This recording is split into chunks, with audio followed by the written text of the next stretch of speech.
Session 10, are you ready for session 10? We're going live. We are live with our virtual trade show. What do we have for you today? Sand carving photos using Corel Draw. We have a special guest joining us today, all the way from Germany. He's up late. We're going to intrude on his dinner time. But we have Matthias Stange with us from Abrasive Imaging. So we have a lot of stuff planned for you today, but I just want to say thank you for joining us. Thank you for emailing us. Thank you for your comments. Thank you for encouraging us to continue to do training. I know a lot of you bought equipment and mask making kits, and this is helping you to get started. A lot of you are dusting off your sandblasters and getting back in the business, because that's what we're doing. We're coming back to work. We are coming back to business. We're bringing sand carving out to the industry, and we're targeting all the different industries that sand carving can do. We have weddings, monuments, we have art glass, we have awards, we have personalization, spirit balls. We have all different kinds of things that you can target with your sandblaster and our photoresist film. So what are we bringing today? Corel Draw halftones. Halftones, we did halftones last week, but this is part 2. Halftones for last week was in Photoshop, and we brought in Peter from our custom mask department, and he showed us the meso screen in Photoshop, and as well as we did a halftone image. So last week we did the wedding, the bottle for the wedding couple, and you'll see that come up on your screen. But if you missed part 1, you can see what we did, and it was a great gift for the wedding industry, or for really any industry that's dealing with couples or celebration. We also did a few weeks ago, we used halftone images in art glass. We brought on a glass artist who does photos in fused glass, and you can see that was our session in art glass. So that's another area that halftones or that photos can be used when it comes to taking your photo and engraving it into glass and stone. So there's so much you can do with halftones, but it's like, how do you get that halftone to work? How do you get it perfect where it shows up on your glass or on your stone? So a couple key things here that we're going to target is setting up the photo. And today we're going to use a different screen called a Jarvis screen that's in Corel. And of course I had to bring on an expert, and thankfully we're so thankful that Matthias can join us today all the way from Germany with Abrasive Imaging, and he is actually our European distributor, and he has a lot of great information, especially when it comes to Corel, blasting on stone. He does this for a business, but he also produces his own stencils and does a lot of education as well. So we're really fortunate to have him with us today. So what we're going to do is we're going to bring him up via Zoom, and he's going to walk us through the process of setting up a screen in Corel. So the project for today is taking an old photo, and this is a really old photo here, and we're going to turn this in. This is actually a Jarvis screen, and we're going to blast this today in glass, in our black glass. And so we kind of created like a little memorial for this gentleman here, and taking this old photo and creating a memorial for his daughter that she can hang and have with her at her home. But let's go over photos real quick. This is actually a Jarvis screen as well. So this is something that Matthias did. And we use this as a sample to show the screen, and beautiful, you see all that detail. This photo is extremely detailed, and it's blasted, and that's the great thing. It looks wonderful. You have enough depth. If you wanted to add a paint fill, you could. This is the Jarvis screen in the back with a halftone in the front. Now, I was speaking with him yesterday, and this particular image was just done all in Corel Draw.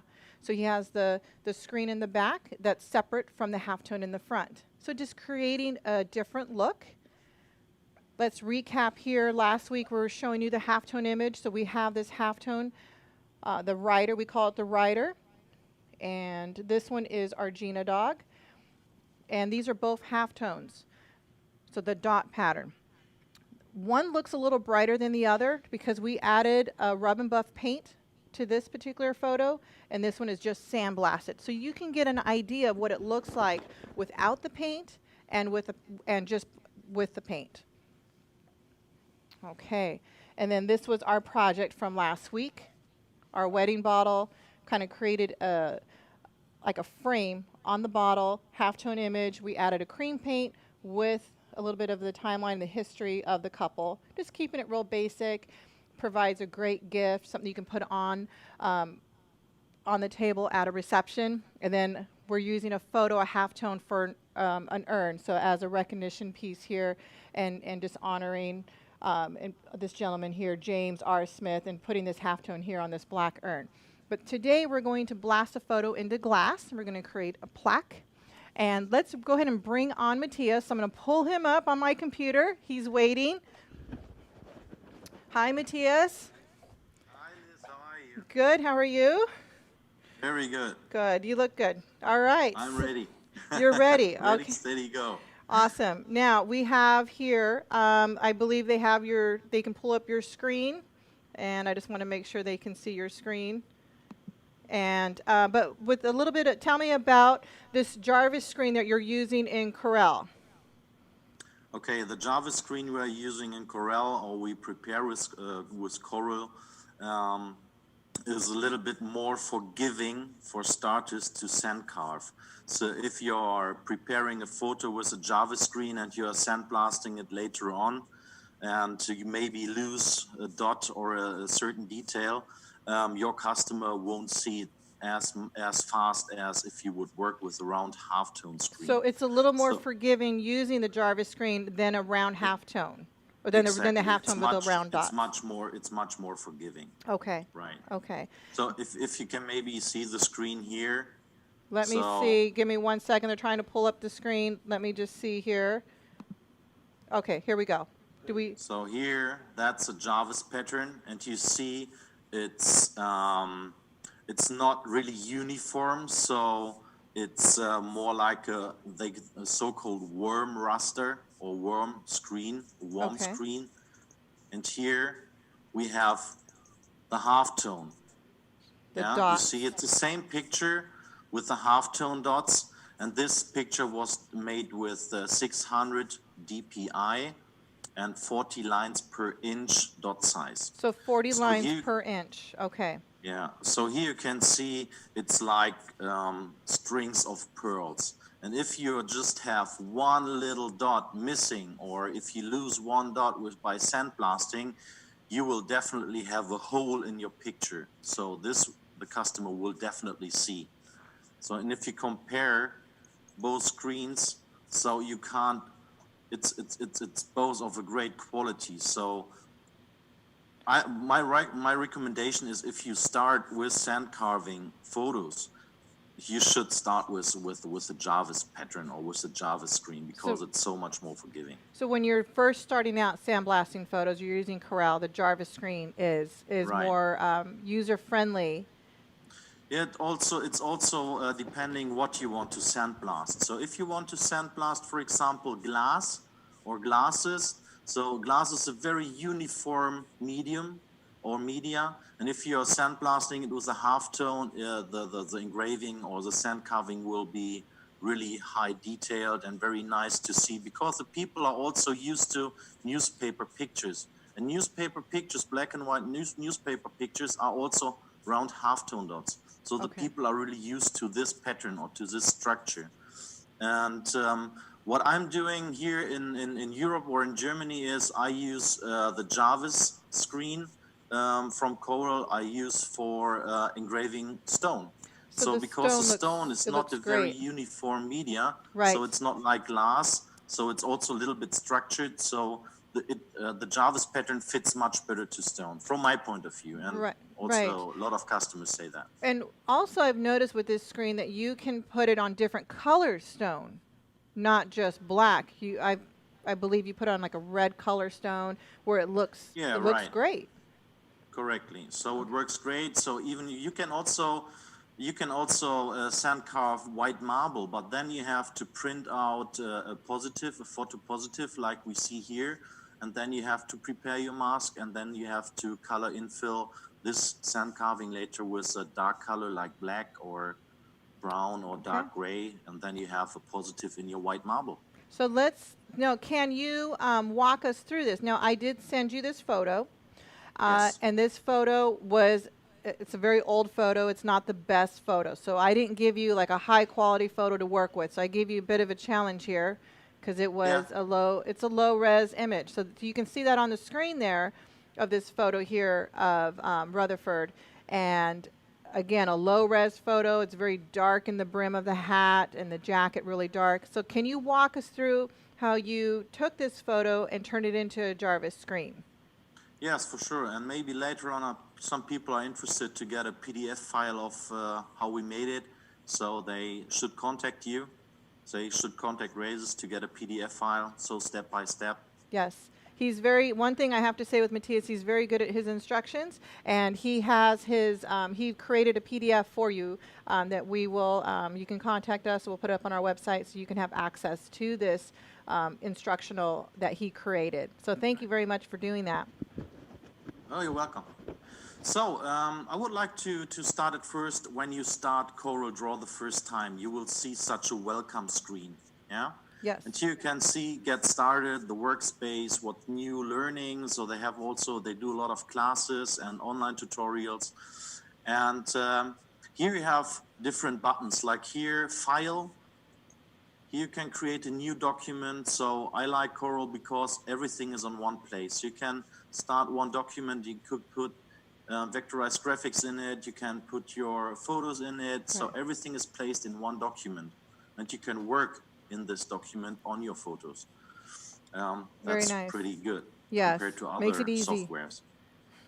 So here we have the possibility to create a new file by clicking on File and New, or here at the welcome screen we have also this plus sign to create a new document. So there are different ways. So at first you will create such a pop-up window by clicking on New Document. In general, you can give a name on it. Yes. You can add number of pages if you want to make your printing catalog or whatever. That's also possible to do with this Corel. And here the page size. I chose legal for you. Usually here in Europe we choose A4 or A3. Right. But we have the legal size sheets.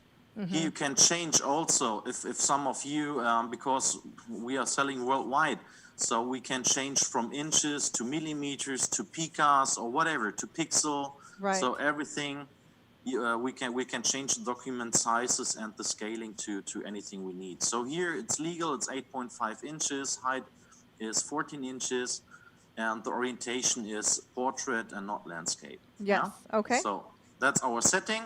Then we click OK.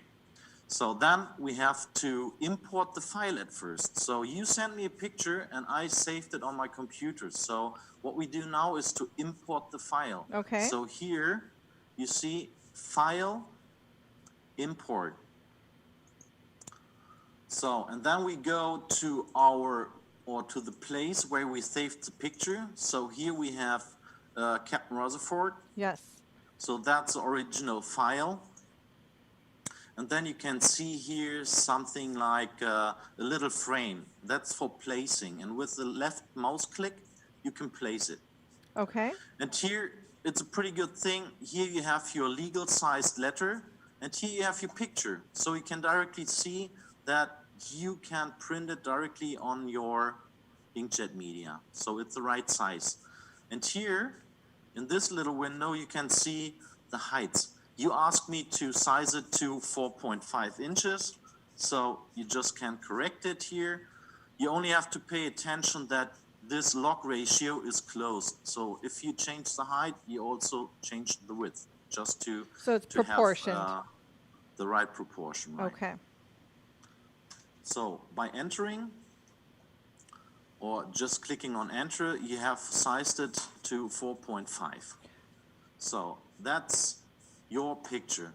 And now at first there are so many different programs like Photoshop or whatever, GIMP or whatever the people are using to prepare the photo. They should keep or they should stay with it.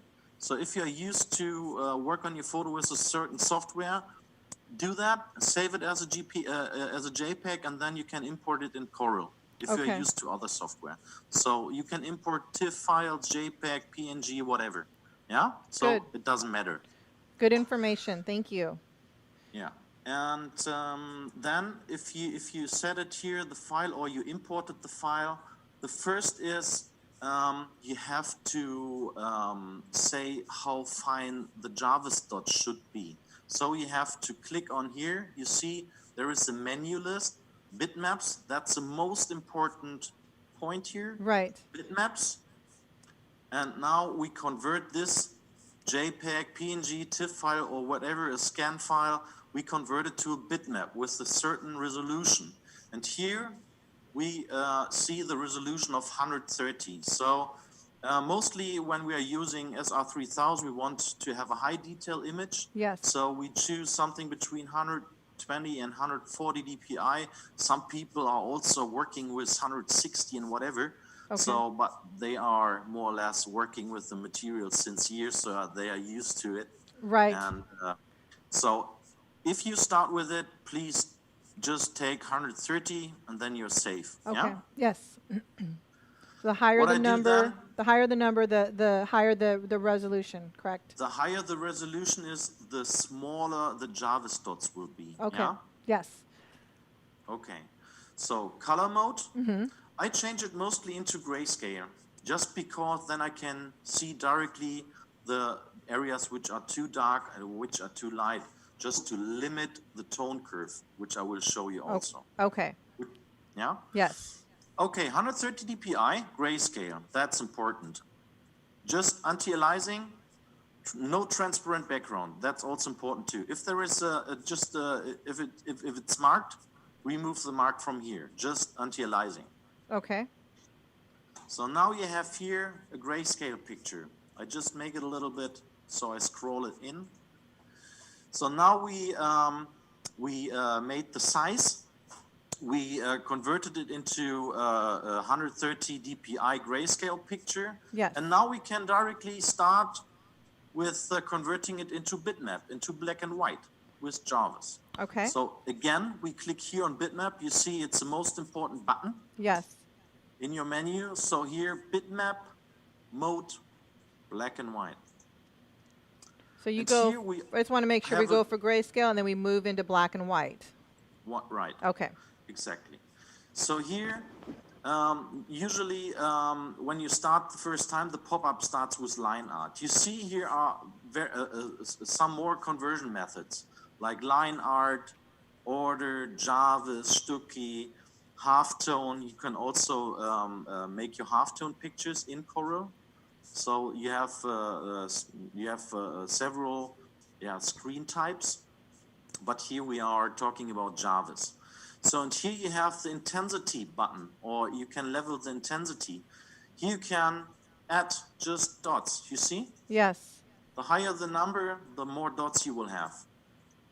So here we have a lot of white areas in the picture and a lot of dark areas. So they will not be spotted or screened. So you just have a black area and a white area, and in your sand carving it will look flat, so the picture will have no depth. So you just have to increase the number of dots. It's pretty easy. So with this picture, we also don't have to work on the tone curve. Yeah? Right, right. Because usually if it's really dark, you want to brighten it up, Yeah, you know, right. and using in Photoshop and to print it out if you don't have like a RIP software. Yeah. Okay. Okay, you can also, what I want to show you is that with the intensity you can also screen areas which would be too flat or too black or too white if you would use a halftone screen. So with the Jarvis screen you can add dots manually. So that's it. That's what I wanted to show. That's amazing. Very simple with the Yeah. click. Yeah, right. And if you decide, you can also scroll in to see the details a little bit better, what you did. If you say, oh no, it's too, because the more dots you have, the less contrast you will have. You can increase the contrast by reducing the dots, but it's a matter of taste, yeah? Yes. So each artist will have a different point of view or different taste, so they can do whatever they want. So I like this tool a lot. So if you're finished, if you say, okay, that's it, that's what I like, you just have to click OK. Okay. Yeah? Yes. So if you would have a white marble, for example, you would print this, expose it to SR3000, then you will have a negative mask, a negative sandblasting. But if you are color infilling with black, you will have exactly this sand carving color infilled on your white marble. Yeah. Yes. But mostly we're working on black granite, like India black, or we are working on glass. So we have to change this picture into a negative. Yes, So I'm to familiar change with the that. picture into a negative, it's very easy, because here we have also the button effects here in the upper menu. So you just click on effects, on transform, and invert colors. That's it. That's your negative. And that's your negative. So let's recap cap here. If you have a white marble stone, you're going to print it out as a positive. When you convert your stencil, when you expose it and you wash it out, that becomes a negative. That you're blasting, your mask becomes a negative. So that's only for white stone, in a sense. And then if you are blasting on glass or granite, you're going to print it out as a negative. When you produce your stencil, it will become a positive, and that's whatever your mask is what your image will be on your stone. This looks almost too easy. Because Yeah, when I look at some of your stonework, it looks like you put a lot of work. And I know you do kind of, you have this and you have it down, and you have the eye for how many dots to add and the DPI, because you're very good at this and your work shows it. So seeing this, it looks like something that I could do, which I haven't done this screen before, worked in Corel, but this looks like I could do it. What do you think, guys? Do you think that you guys can work on this and kind of branch out a little bit and do a Jarvis screen? Can you hang with me 1 second, Matthias? I want to see if we have questions for you. Okay? Sure. All right, so bear with me just a moment. So we're going to keep them up just a little bit longer. Hi, Jim. Hi, Ron and Gail. Bill, it's good to see your name on the chat window here. Paul, how you doing? We have Randy and Sally from Temecula, and April. Thank you, guys, for joining us today. So let's see. We have Corel. Let us know if you have any questions when it comes to Corel and doing photos. It's not something that I have a lot of experience in, so that's why we bring in somebody that has experience in this. So we're bringing education to you. So this is for you guys. And this is what we want to do, and you let us know on your questions for Matthias right now. And we printed this artwork, and we printed it, and we made a stencil, but I'm going to take this stencil, and we're going to make a mask of it. But let's see if he has anything else for us on this particular photo. All right, Matthias, so was there anything else that you wanted to show us on this particular photo? No, but if the people will have some questions how to remove a background with CorelDRAW, how to fix or how to repair a photo, we have also manuals for that. Okay. So if they're interested in working with Corel, you can use any Corel version, starting with version 13, so X3. Okay, so version 13. The actual version. So this is the same screen, the same design of software, and therefore we prepared also exact manuals how to remove backgrounds, how to retouch, how to repair a picture if there are marks in it or if there are spots in it. So if the people are interested in, we are ready to help. Okay, and you make stencils for your customers, right? Yes, I do. I do a lot of stencils daily. So I make the layout, I make the design, I prepare also really bad pictures. So yours was not the worst. So thank you, Liz.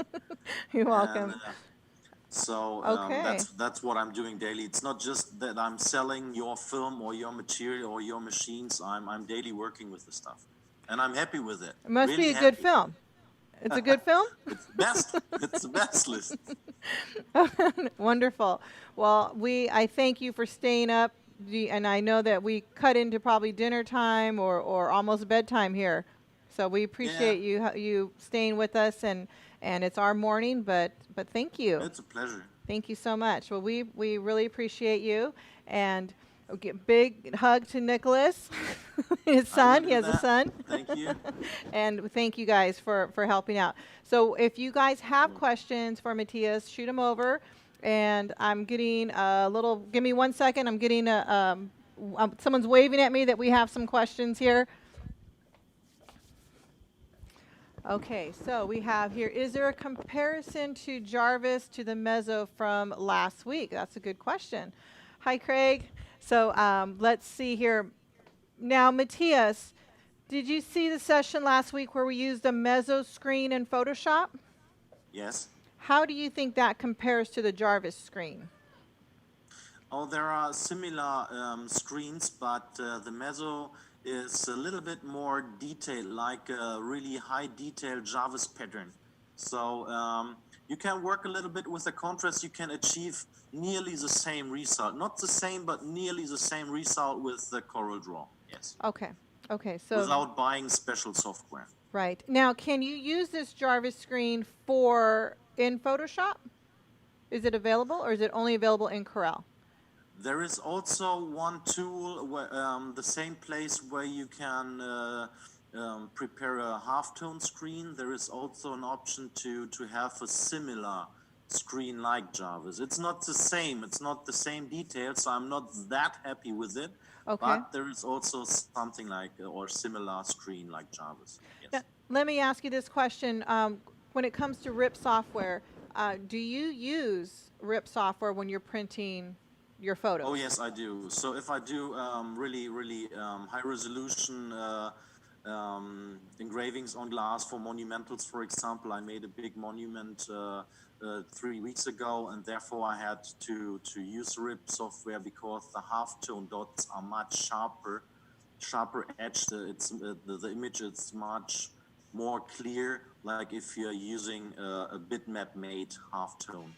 Okay, So so a bitmap made using halftone halftones. consists still of pixels, and Okay. the RIP software make really sharp round edges or sharp dots. Now, did you use RIP software to print a Jarvis screen on this? No, No. it's not needed. You can print. I made one glass sample for you with the kitty cat and the line in the Yes. background. So the line was prepared at first with Jarvis, and on the Jarvis I placed just a grayscale kitten and printed it via the RIP software. So the grayscale pictures was ripped, so Okay. that was screened with halftone. But if you print a Jarvis black and white screen through RIP software, nothing will happen. So it stays you don't the need same. to have RIP software from printing No. the Jarvis, but it does If help you with the prepare halftones. right, if you prepare a photo just with Jarvis, it's ready to print and ready to send carve. Okay. All right. That's really good information. So thank you, and I will forward questions that come, and we'll get you connected so you can help me answer these questions as they come up. Yes. Well, thank For you, sure. Matthias, and welcome. big hugs to your family. Thank you so much for joining Thank us you. today. We really appreciate your work here. Thanks. Thank you. Bye. Okay. All right. So as you think of questions, send them over, and we will answer them. Again, he's from Germany, so 5,000 miles away, and we apologize for Facebook not working. I've been notified that we had some issues with it, so we apologize that's not working. We will get it up and running. We'll get that video posted to Facebook. So let's talk about our project for today. I'm using this glass plaque that I have here that we've used for the Gina dog and the rider. This is from our Edge catalog from Crystal by Design, and you can find this on our website. And you can see that it has a beveled edge. This is just glass. It has a little stand so you can stand it. You can stand it either direction, or you can hang it up. So it has a little hang where you can, tie where you can hang it. I'm using SR3000 today, 3 mil, because of the detail. And this was pre-made, so I pre-washed this stencil. We put cover paper or backing paper, and it has that sticky side here. So we are going to apply this stencil to our glass surface, and I'm going to clean this. So let me get some glass cleaner, and I'll grab my towel right over here. And let's see here. Let me see here. Clean this up. We're going to remove this cover liner, and then what I like to do is kind of pinch the corner here just to kind of separate that pull tab, if you can see that. And sometimes it doesn't happen that quick. And so we're going to apply this to our glass. And the great thing about self-stick is I put some pressure down, but I can peel this up and reposition it as many times as I need to. Now we have the border that's supposed to help us line up on the beveled edge to kind of create a straight line, or to apply this straight.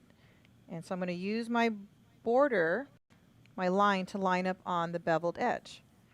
Okay, so now I'm going to take my squeegee and I'm going to apply pressure here. I'm going to squeegee this mask down.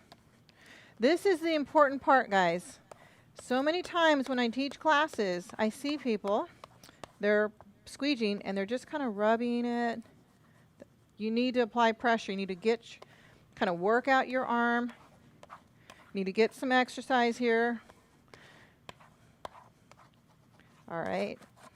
Then this is probably a little more of the challenging part of removing the clear liner on a larger mask here. Now when you have a smaller area, it's a lot easier.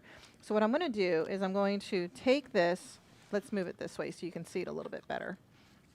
I'm going to kind of flip and separate this clear liner on the edge. There we go. Just going to squeegee one more time. Now it's self-stick. There's no layer of adhesive. So what happens is when you start to peel this away, sometimes that mask may lift up a little bit. And that's okay, because you want to make sure it's secure. So if it does lift up, you can put your liner back over and then you can re-squeegee. But it's repositionable. And so you can reposition it as many times as you need to without ruining your mask. Okay, so now we have our mask laid down. I'm going to take a wire wheel and I'm just going to roll over the text here.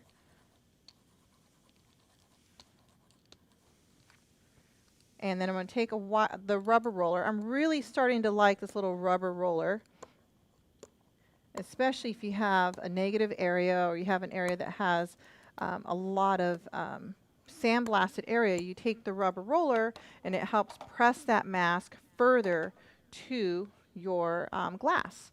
So I'm going to take some tape. Now, you want to make sure when you're taping this that you cover your alignment line. I'm using painter's tape today, just using a low tack tape because we are not doing heavy blasting. We're just going to blast enough to get a surface etch. We're using 3mm. We have a halftone. We're creating like a memorial plaque, a home remembrance piece in a sense here for this particular project. So before I blast this, I want to make the stencil. So I want to show you how I would wash out the stencil on this screen. So I'm going to come over here to our exposure area, and I have my mask here. So this is our negative image. We did a little layout here. We put, you have some information on him, his date, his name nice and big. He's a United States Air Force, where he served. And then he eventually retired from the Pentagon. So let's go ahead and take our SR3000 masking material here. All right, shiny side against the exposure bed. Now, if you noticed, I'm using the Luminex today because it's because it's a photo and I want to get really good compression. I want the vacuum table. So we're going to place the ink side down. You can see the textured screen here. We're going to place that down. And then we're going to hit the vacuum. Now to speed up the process, I can use my little squeegee just to kind of make sure there's no air in between there and just kind of speed up that vacuum process. Bring the table down. And then 6 seconds, we're just going to expose. That's it. Quick exposure, and I have a vacuum compression. That's what's key here when you're dealing with detail, is to have the vacuum compression. Now the other day I was exposing some long mask and I ended up coming up over the table here and that was a big no-no. I had part of it that didn't compress well. So you want to keep within your exposure table. Let me grab my mask material, and we're going to wash this out. I'm going to place the shiny side on my board. Now, if you're new to, and you just got your mask making kit, you want to set up your whiteboard, and then you're going to place your exposed sheet on the board, and then you're going to take your washout hose, and here we have the garden hose fitting that will fit, but you do receive this white adapter, and then if you can attach this adapter to your faucet, and then that should connect. There's a couple different ways to use that adapter, but you want to make sure that you connect it. Okay, and then I'm going to use my hand sprayer here. I'm going to turn this on.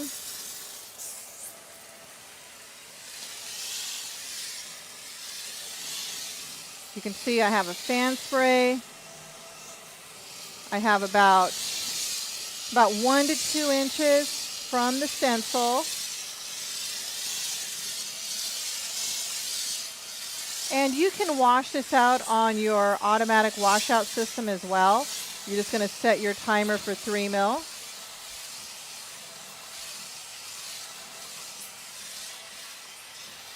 All right, here we go.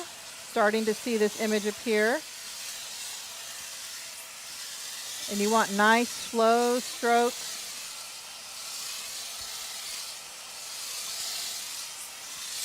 Now, I've answered some tech support questions, and you can tell some people stop here. You need to keep going. Even though you can see the image, there's a blue residue. It's not completely washed out. So you want to make sure that you continue to wash until the image looks white against the board.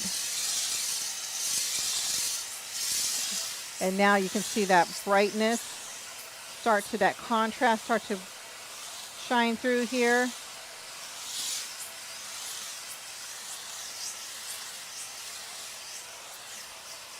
Just kind of target inside this area and the jacket. That's the dark area. And let's go ahead and stop here. I'm going to pull this off. And then you never want to, don't leave your mask on your washout board.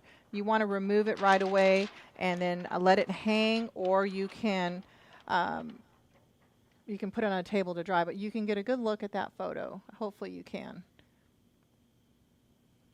And you can see there's a little bit of texture in the background. All right, so let's go ahead and we're going to let this dry, and then we're going to kind of come over here to our area, and we are going to blast our project. But let's get a look here. We got Gilly. How are you doing, Gilly? From Dallas, Texas. So it's good to have you with us today. And then we have Napa Valley with us today. So this is great. Thank you for joining us. We have, I think it's Rob from Chicago.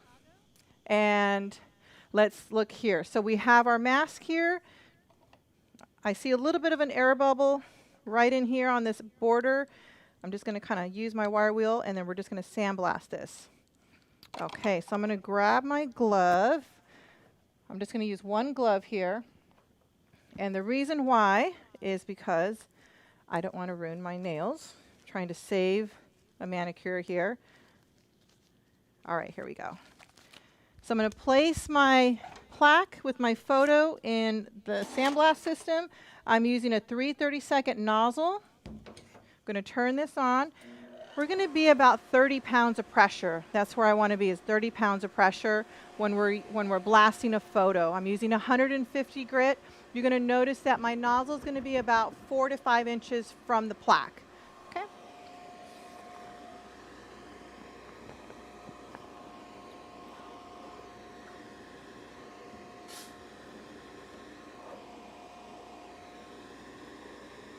Okay, here we go.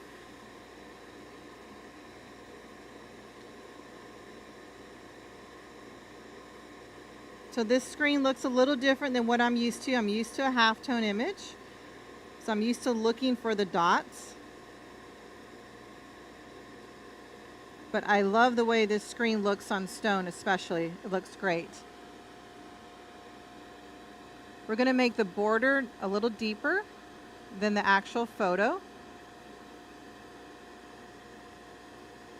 And then I'm going to spend a little bit of time in the brim of his hat, just because that's a very dark area.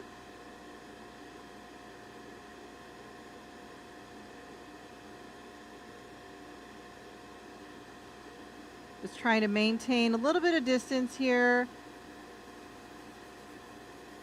All right, now let's target his name. And you can just see that membrane blast right away. Sandblasting is the fastest part. Once this membrane is gone, your image is blasted. It's etched in the design. All we're doing now is just going for some depth. So let's make this emblem a little deeper.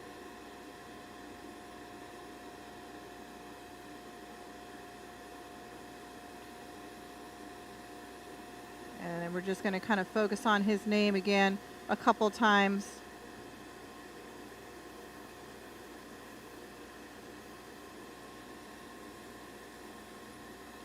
Just to get some depth in here. Now let's take a look at his image in the light. You can kind of see the depth that I have on the photo, and a little bit of depth here on the text. Now we can go deeper if we wanted to. You can spend a little bit of time a few more passes going over the emblem and the text to make it deeper, but we're going to stop here. I'm going to use my air gun.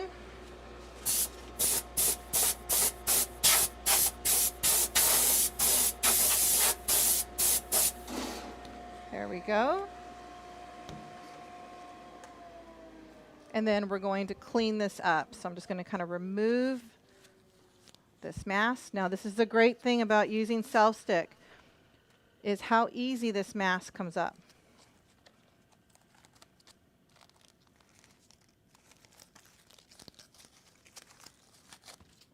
Look at that. That is pretty good. Saves you a lot of time when you're cleaning up and you have a larger area that you're blasting. You want to make sure that you have that you're able to clean up quickly. Okay, so I'm just going to clean this with a little bit more glass cleaner, and then I'm going to grab a razor. And because it's glass, I'm going to use a plastic razor. Just kind of clean this up. Now, I don't know if you heard, but when you're using a Jarvis screen, it looks great on different color stone. And if you're doing any type of stonework or etching on stone, photos on stone, usually people are limited to black because the photo looks best on a black stone. But when you use a different screen, now you've just opened up some options of a different color stone. Okay, so this doesn't look so bright. We need to dry it. I'm just going to take my hair dryer real quick. And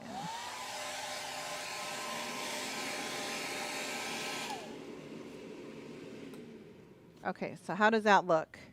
That looks actually pretty good. And you have your screen here, the Jarvis screen. We have an emblem. We have black glass, and I think this just looks really nice. Second thing that we can do to this is we can add some Rub and Buff. Now, as you know, I'm not a huge fan of Rub and Buff, but you can use this to kind of brighten it up a little bit. So I'm going to add a little bit on this napkin here. And we're going to kind of get it into this area. I'm just using a towel. And we're just going to kind of work it in the photo a little bit here.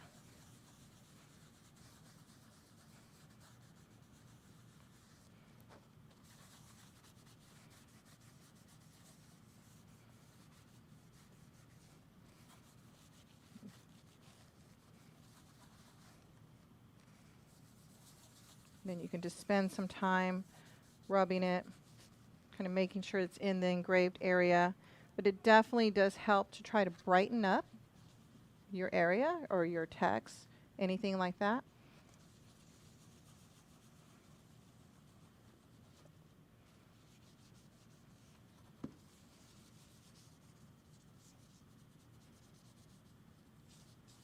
And I like using Rub and Buff like on photos. You can use it on just black glass or clear glass if you have a photo. It does help brighten up that image. But when you're dealing with rub and buff like on glass, it doesn't last that long if they're washing it, so you just need to be careful when you're selling items that are painted with rub and buff, just to make sure that you know how long that's going to last on that glass. So you can kind of see the difference here. I purposely did not do the whole text at the bottom, just to give you an idea of what this looks like. So you can see rub and buff, hardly any, especially down here. So it has a little bit of a contrast where it does brighten up the image, brightens up the text a little bit.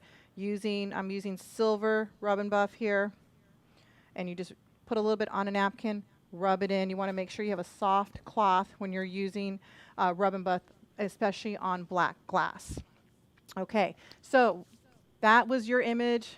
That's what we brought to you today, is using Corel in using a Jarvis screen, but you can also use a halftone image. So you have the Jarvis and you have the halftone image. The halftone is a dot pattern in Corel. And then last week we did Photoshop. We did the halftone image as well as the Mezzo screen.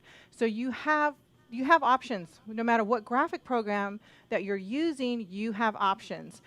So I just wanted to make sure that we kind of covered both areas. And I'm looking at the screen here. We have some questions here.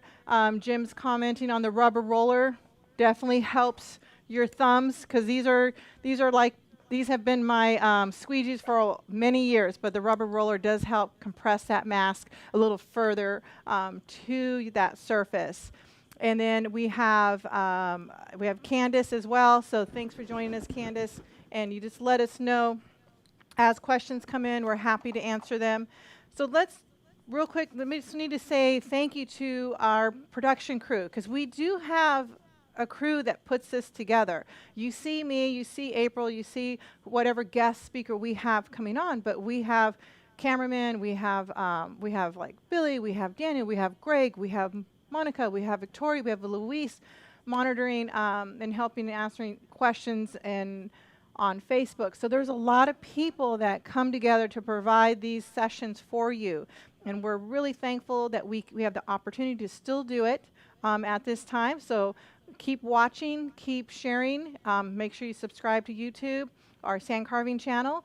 And we just thank you for being our customers. We really thank you. We are family owned and operated, and our customers mean so much to us. That's why we provide this training. That's why we bring training to your home, to your office.